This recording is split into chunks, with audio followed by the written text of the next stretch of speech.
आप carburettor cleaner या injector cleaner का जो कैन मिलता है उसका फ्यूल स्प्रे मुख्तलिफ होजेस पे मुख्तलिफ जॉइंट्स के ऊपर स्प्रे करें और स्कैनर के ऊपर आरपीएम और शॉर्ट टर्म फ्यूल ट्रिम को ऑब्ज़र्व करें।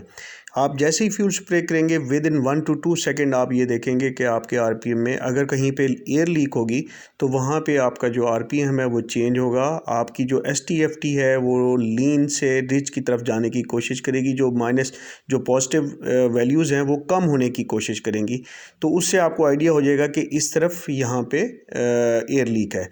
इस गाड़ी में हमने काफ़ी चेक किया तो हमें इवेंचुअली जब हमने चारकोल कैनिस्टर की तरफ फ्यूल स्प्रे किया तो वहाँ पे हमें जो लीन कंडीशन है एसटीएफटी की वैल्यूज़ वो कम होती दिखाई दी, तो जिससे हमें कंफर्मेशन मिली कि इसके चारकोल कैनिस्टर से एयर एंटर हो रही है और वो जा रही है इनटेक मैनिफोल्ड के अंदर एयर फ्यूल मिक्सचर में ऐड हो रही है। और वो ऐड सिर्फ इसी तरीके से हो सकती है कि चूँकि चारकोल कैनिस्टर से जो पाइप है वो कनेक्टेड होता है ईवैप वेल्व के साथ, जिसको पर्ज वेल्व भी कहते हैं। और वो ईवैप जो वेल्व है या पर्ज वेल्व है वो इलेक्ट्रॉनिकली एक सोलेनॉइड वेल्व होता है। इसका मतलब है वो ओपन पे स्टक है।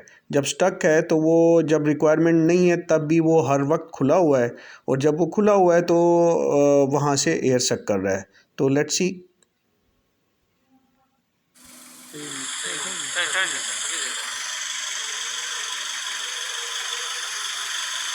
ये चारकोल कैनिस्टर की तरफ स्प्रे कर रहे हैं और अभी आप देखेंगे कि इसकी STFT short term fuel trim improve होगी, जो कि तकरीबन 20 के ऊपर पड़ी हुई थी। अभी आप देखेंगे ये 17 पे आई है, तो इसका क्लियर इंडिकेशन है कि इट हैज़ गॉन टू, ये यहाँ पे एयर लीक है। इसी चीज़ को फिर हमने फर्दर कंफर्म किया। अगर हम आवाज़ सुन सकें यहाँ से,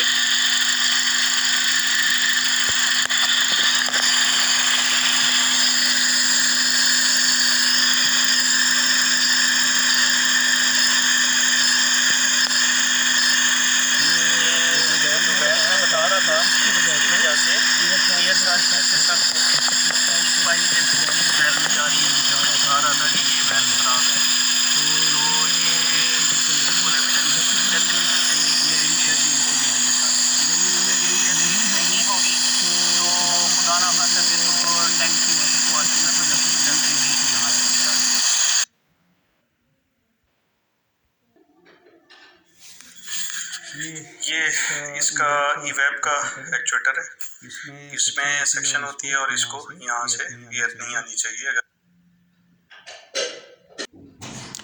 तो अभी वापस हम आ जाते हैं नोट्स के ऊपर, जैसे कि हम बात कर रहे थे।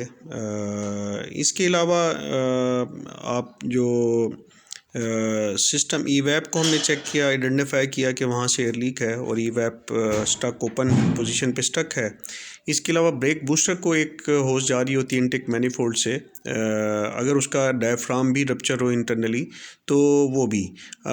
फिर पीसीबी वाल्व अगर स्टक ओपन है तो वो क्रैंक केस से कंटिन्यूसली वो लेता रहेगा, जबकि आइडल के ऊपर वो क्लोज पोजीशन पे बंद होता है और वहाँ से कोई सक्शन नहीं हो रही होती।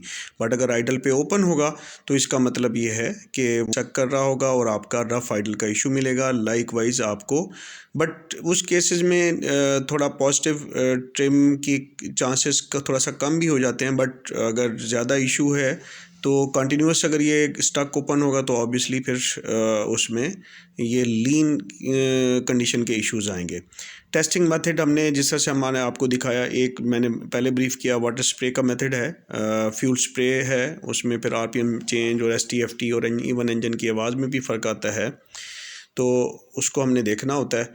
फिर आप मुख्तलिफ होजेस को पिंच करते हैं by virtue of nose plier ले लें आप उसको, ताकि अगर वहाँ से आगे इनटेक मैनिफोल्ड के साथ साथ कि अगर उससे आगे कहीं पे लीक है तो पिंच करने से वो लीक बंद होगी और आपके इंजन के आरपीएम में चेंज आएगा और एसटीएफटी में भी चेंज आएगा। स्कैनर के ऊपर आप देख सकते हैं। EGR जो एग्जॉस्ट गैस रिसर्कुलेशन वेल्व है, उसको अगर आपके पास बाई डायरेक्शनल स्कैनर अवेलेबल है तो वहाँ पे आप EGR को उसके स्टेप अप कर सकते हैं और उसका मॉनिटरिंग सिस्टम भी अवेलेबल होता है। तो अगर मॉनिटर अवेलेबल है स्कैनर के अंदर, ये फीचर है, तो आप मॉनिटर में देख सकते हैं कि EGR वेल्व का फीडबैक वो दिखाएगा कि जितने स्टेप आपने अप किए हैं उतने स्टेप वो अप होगा। लाइक वाइज इंजन की साउंड में भी चेंज आएगी और RPM में भी चेंज आएगी। अगर ये नहीं आती तो इसका मतलब ये है कि EGR स्टक ओपन पे पड़ा हुआ है, तो लाइकली चांसेस हैं कि EGR, तो यहाँ से हम स्कैनर के थ्रू EGR को भी रूल आउट कर सकते हैं। तो फाइंडिंग हमारी क्या थी, एक ये था कि पर्ज वाल्व जो है ना स्टक ओपन पे था और वो कॉज कर रहा था एयर लीक को। इसके अलावा जो चूँकि आइडल थोड़ा सा रिस्पांस अच्छा नहीं था, उससे ये पता चल रहा था कि थ्रॉटल बॉडी में इश्यूज़ हैं। वो चेक की तो उसमें वो डल्टी थी काफ़ी ज़्यादा, उसमें ऑयली थी, और जिसका मतलब ये था कि PCV वाल्व का इशू है, जो कि क्लोज पे स्टक अगर होता है तो थ्रॉटल बॉडी में अगर स्टक है, थोड़ा कम है, उसमें रिस्पांस अच्छा नहीं है, उसके अंदर जो स्प्रिंग है, तो उस सूरत में थ्रॉटल बॉडी गंदी होती है, इनटेक गंदी होती है, दोनों सूरतें थी। तो PCV वाल्व को भी क्लीन करके लगाया गया। इसके अलावा इसका जो आइडल एयर कंट्रोल वाल्व, इसकी थ्रॉटल बॉडी में अलहदा से ये इलेक्ट्रोमैकेनिकल थ्रॉटल बॉडी है जिसमें केबल आती है उसको ऑपरेट कराने के लिए, तो वहाँ पे idle air control ISC valve होता है, उसकी रोटेशन भी स्टिकी थी, उसको सर्विसिंग की गई। जो फॉल्टी पर्ज वाल्व या EVAP का वाल्व है, it was causing air leak को काज कर रहा था, जैसे हमने बात की, थ्रू चारकोल कैंसर। और इस ना सिर्फ वो एयर कंटिन्यूसली एयर वेपर, तो जब वो कंटिन्यूसली कर रहा होगा तो हर वक्त वेपर नहीं होते, तो एयर ही जाएगी, और एयर वो सराउंडिंग से ले रहा था एटमॉस्फेरिक से। लेकिन जैसे जैसे वेपर आते हैं तो होता ये है कि जैसे ही आप गाड़ी को डेसलरेट करते हैं या आप एक्सेलरेट कर रहे हैं, और जैसे ही आप एक्सेलेटर पेडल को छोड़ेंगे और आपका EVAP खुला हुआ पड़ा है, तो अगर वेपर गाड़ी में है तो गाड़ी का वेपर कंबस्टन चैम्बर के अंदर जाएगा, और उस वक्त चूँकि बर्निंग नहीं हो रही होती, जब आप अचानक ही एक्सेलेटर पेडल को डीप्रेस करते हैं, और तो ये वेपर एग्जॉस्ट में जाके कैटालिटिक कन्वर्टर में जमा हो जाते हैं। और फिर होता ये है कि जैसे ही आप गाड़ी को निकालने लगते हैं, थोड़ा सा एक्सेलेरेट दोबारा देते हैं, तो फिर टेम्परेचर बढ़ता है, बर्निंग होती है कंबस्टन चैम्बर में, उसके इफ़ेक्ट से जो आपका कैटालिटिक कन्वर्टर है उसके अंदर जो फ्यूल या वेपर इकट्ठा होता है उसमें आग भड़कती है, और सम टाइम बड़ी स्ट्रेंज सी आवाज़ आती है, सम टाइम पट पट टाइप की या डिफरेंट किस्म की आवाज़ आती है, और अचानक आती है, बस एक मोमेंट के लिए आती है, फिर गायब हो जाती है, और पर्टिकुलरली उस वक्त आती है जब आप एक्सेलरेट करने होते हैं, और उसमें आपको मिस फायर का भी फीलिंग आती है कि गाड़ी ने मिस किया है। तो ये बेसिकली इसी EVAP की वजह से ही इशू है। रफ आइडलिंग भी बिल्कुल इसके साथ आ रही है, ना सिर्फ इसके साथ बल्कि इनटेक और जो आपका ISC वाल्व की स्टिकीनेस है वो भी कंट्रीब्यूट करती है, बट इस पर्टिकुलर केस के अंदर it was the EVAP faulty purge valve.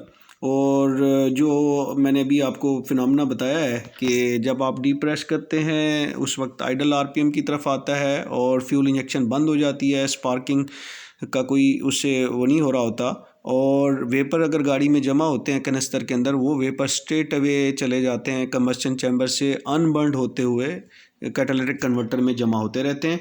और जैसे ही फिर आप गाड़ी को एक्सेलरेट करते हैं और बर्निंग शुरू होती है, फ्यूल इंजेक्शन शुरू होती है, तो उस बर्निंग के इफ़ेक्ट से जो वेपर जमा होता है कैटालिटिक कन्वर्टर के अंदर वो बर्न होता है।